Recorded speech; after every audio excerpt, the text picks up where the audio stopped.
Welcome to How to Track PPP Loan Expenses using a template. My name is Matt Holquist with the Quickbooks University and also the president of the Holquist firm, as you can see up here in the logo, full service CPA firm. And what we've done here is we have created a PPP loan expense tracking template. Okay, so in my previous video, on my channel here, you'll notice that I talk about tracking your PPP loan expenses within QuickBooks and how to set that up within QuickBooks. Watch that video because this is kind of an add-on to that, and that's very important to be able to track those expenses. Now, what I want to show you in this one is a template, and I'm providing this template completely free. It's down in the first comment below this video, so download it and you can use it for yourself. Now, I want to talk a little bit about how to use this. All right, so what this does, you'll see all the yellow highlighted boxes are the boxes you can change. All the other ones you cannot change, and actually they're locked, so you can't accidentally change any of them. So what you're going to do, this is just some sample data here. You're going to put in your company name, and you're going to say, okay, my loan amount was, and you're going to put in an amount. So here I've got 150,000. So let's say this was 200,000. We'll put that there, and you'll see that the numbers change.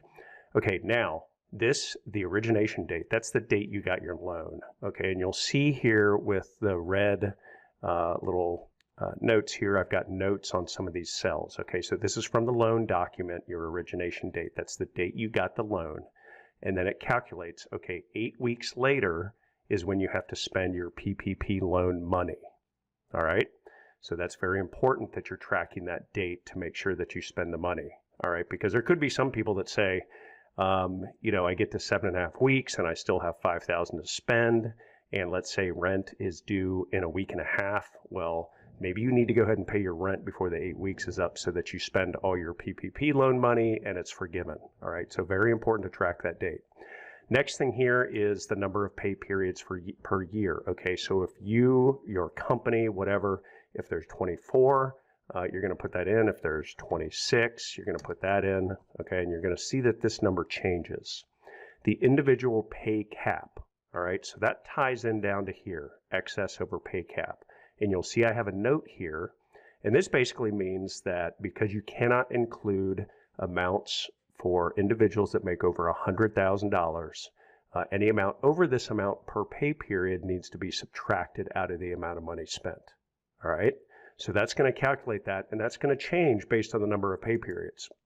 So if you have 12, you'll see there that it goes to 8,333, 24, etc. Okay. Now, right here, I have remaining PPP loan proceeds. Okay, this is after what has been spent and what you have left to spend. And so what you're going to do down here in these yellow boxes, you're going to put in gross wages, and then you're going to put in the employer portion of the 401k, so really the match. All right, the company portion of health insurance benefits, the state taxes, and then you're going to subtract out those amounts per individual that are over $100,000 when they are annualized. And it's going to give you total payroll and benefits. Now they add across, and so you're going to do this for each week. So you may not have numbers in every week, but you need to track which weeks you're in and what amounts have been spent. And then down here, you've got the other costs that, at least at this point, qualify for the PPP loan usage. So you're going to enter all these. And now what this does is this adds this up, and you'll see where it puts the spending summary right here. All right. So you'll see that payroll and benefits, other costs, and then the total. And then this is a check figure to make sure that it's working correctly. And this amount cannot exceed 25%. All right. So as long as this is 75 and this is 25, then at least according to the rules at this point, when I'm recording this, you should be okay. All right. Now, I do have disclaimers down here that, of course, using this spreadsheet does not guarantee you're going to have your loan forgiven. This was created at the time of the rules that were in effect. All right. So, but this is a great tool that you can use to track your spending as you go throughout this 8-week period with your PPP loan proceeds to make sure that you're spending it in the right areas, that you're making sure you're hitting the percentages, and to see how much you have left to spend. All right. If you have any questions, any comments whatsoever, on the spreadsheet, leave a comment below the video. And again, I'm going to put the download link right below this video. Feel free to download it, play around with it. You can delete all these yellow amounts that are in this. These are just sample information, and put in your own information. All right. Thanks so much, and I look forward to hearing your comments and questions.